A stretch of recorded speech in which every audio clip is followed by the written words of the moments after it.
Assalamualaikum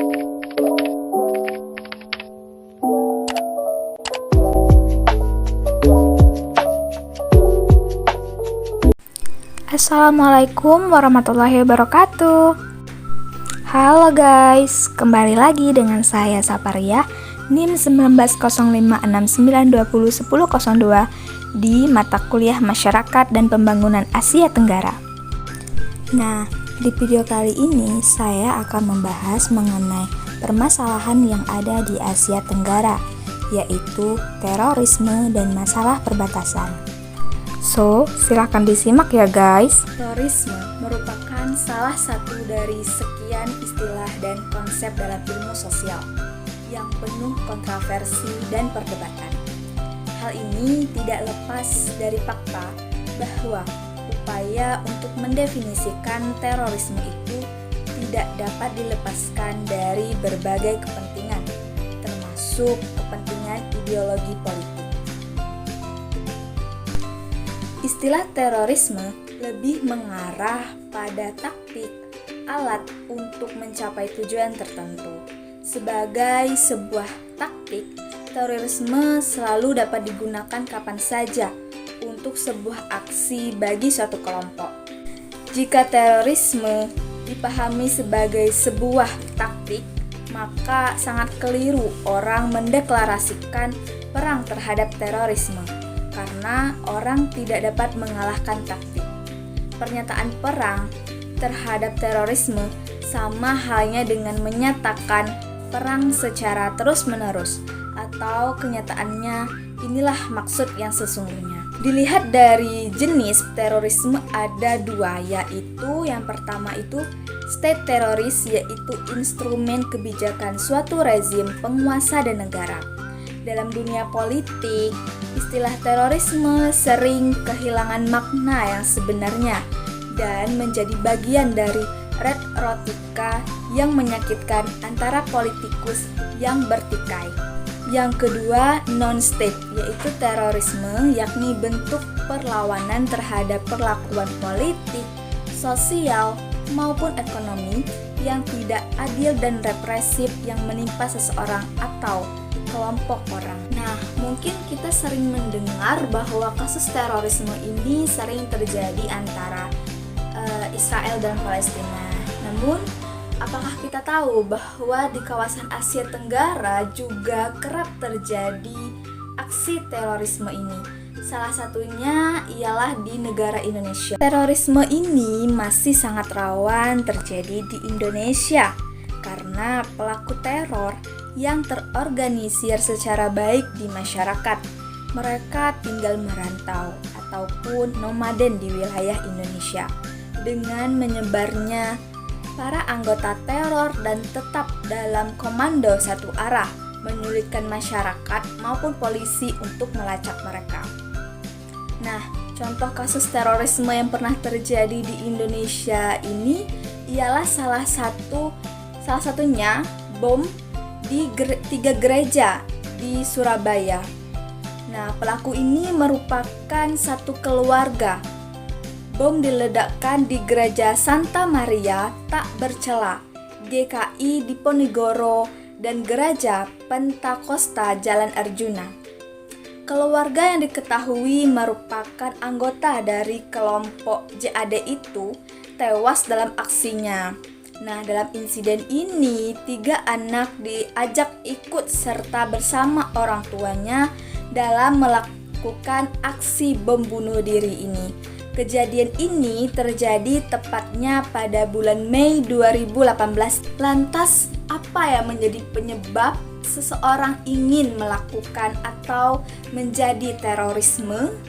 Nah, latar belakang Indonesia menjadi salah satu lahan yang subur atau surga baik sebagai sumber perekrutan kelompok maupun aksi adalah yang pertama, faktor agama Islam yang dipeluk mayoritas rakyat Indonesia. Nah, yang kedua, faktor geografis sangat berpengaruh. Luas wilayah dan bentangan pulau-pulau Indonesia sangat menuntunkan aksi terorisme sebab mobilitas mereka akan sangat sulit dideteksi. Selain itu, beragam fasilitas Amerika Serikat yang bercokol di Indonesia menjadi target, dan juga kemampuan aparat keamanan yang terbatas. 3 faktor sosial ekonomi pelaku bom yang sangat memprihatinkan menjadi penyebab utama. Intinya adalah kemiskinan dan alienasi. Menurut mereka, lebih baik mencari surga daripada hidup dalam kemiskinan dan selalu diiming-imingi reward yang indah setelah mati. Nah, yang keempat, faktor karisma tokoh yang menyebarkan doktrin tersebut yang berpengaruh. Contohnya itu ada Dr. Asy'ari atau Nurdin, moto para pengikutnya di Indonesia yang sangat terpesona pada kebesaran 2 tokoh tersebut. Terutama bagaimana mereka dengan rela meninggalkan segala macam kenikmatan dunia yang mereka miliki untuk berjihad. Permasalahan terorisme yang kerap terjadi di kawasan Asia Tenggara ini masih terjadi sampai sekarang dan belum menemukan titik terang. Bahkan lucunya di negara kita sendiri ini, orang-orang yang berada pada ajaran Islam yang benar, yang di mana perempuan menggunakan cadar, menggunakan pakaian yang serba hitam, itulah yang mereka katakan terorisme. Nah, stigma-stigma dalam masyarakat kita perlu kita ubah, bahwa tidak semua perempuan atau kaum yang mengenakan pakaian hitam, yang menggunakan niqab itu adalah para terorisme atau kelompok terorisme. Nah, aksi terorisme merupakan aksi yang sangat merugikan diri sendiri dan masyarakat yang berada dekat dengan lokasi kejadian. Aksi ini tidak dibenarkan di segi manapun. Tidak ada agama yang mengajarkan dan menghalalkan bom bunuh diri. Dari segi moral, hal ini juga salah, dan segi hati nurani, orang-orang yang melakukan aksi teror ini mempunyai hati yang sesat. Masyarakat diharapkan dapat membawa diri dalam lingkungan yang baik. Masyarakat itu juga harus waspada terhadap orang-orang yang sekiranya mencurigakan. Aksi teror ini dapat kita musnahkan jika masyarakat dapat melawan rasa takut mereka, bersatu dalam memerangi aksi teror tanpa melihat apa agama dia, ras apa, dan dari mana asalnya. Nah, permasalahan yang kedua itu ialah masalah perbatasan.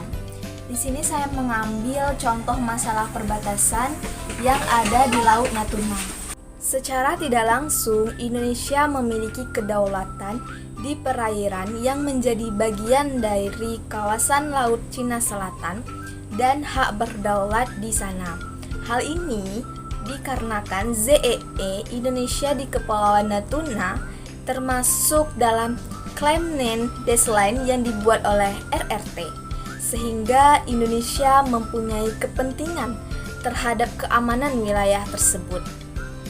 Kepentingan Indonesia di sebagian wilayah Laut Cina Selatan tersebut terdiri atas keutuhan wilayah, stabilitas kawasan, dan kepentingan ekonomi.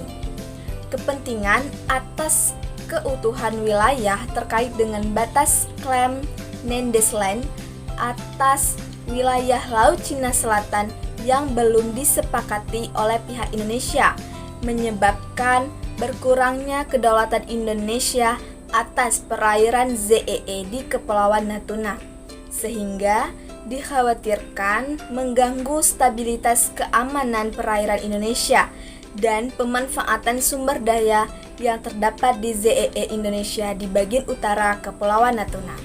Setelah rangkaian insiden yang terjadi di kawasan Laut Cina Selatan, pada akhirnya diadakanlah perundingan pada bulan Juni 2016 lalu, di mana Departemen Luar Negeri Cina mengeluarkan pernyataan yang untuk pertama kalinya mengikut sertakan kawasan zona ekonomi eksklusif atau ZEE ke dalam wilayah teritori sambilan garis putusnya.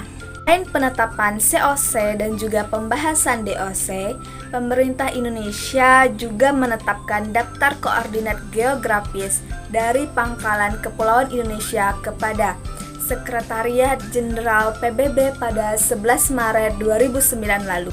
Pemerintah Indonesia juga telah menyertakan peta ilustrasi koordinat geografis titik-titik garis pangkal kepulauan Indonesia yang menggambarkan perairan Natuna termasuk ke dalam wilayah kedaulatan Indonesia. Selain itu, Indonesia juga telah membuat klaim unilateral ZEE Indonesia di Laut Cina Selatan berdasarkan peraturan pemerintah tersebut, dan klaim unilateral ZEE Indonesia ini telah dipublikasikan pada peta NKRI sampai dengan sekarang. Nah, terkait dengan permasalahan perbatasan yang terjadi di Laut Natuna ini antara pemerintah Cina dan juga pemerintah Indonesia membuat beberapa upaya penyelesaian dari sengketa di Laut Cina Selatan ini. Mulai dari perundingan bilateral sebagaimana dilakukan Indonesia dengan Vietnam, intervensi dari ASEAN dan dalam upaya menurunkan tensi konflik, hingga melalui Mahkamah Arbitrase Internasional sebagaimana dilakukan oleh Filipina. Perkembangan dari konflik Laut Cina Selatan hingga saat ini adalah dengan disahkannya COC atau Code of Conduct in the South China Sea oleh setiap negara yang bersengketa di wilayah Laut Cina Selatan.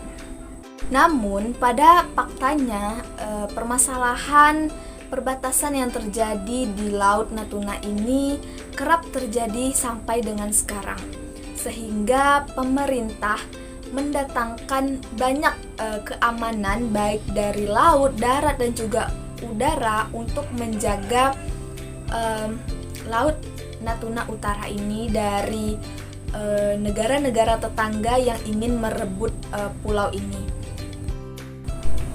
Oke guys, sekian pembahasan dari saya mengenai permasalahan terorisme dan juga perbatasan yang ada di kawasan Asia Tenggara. Mohon maaf jika banyak kekurangannya. Assalamualaikum warahmatullahi wabarakatuh. See you and happy watching all.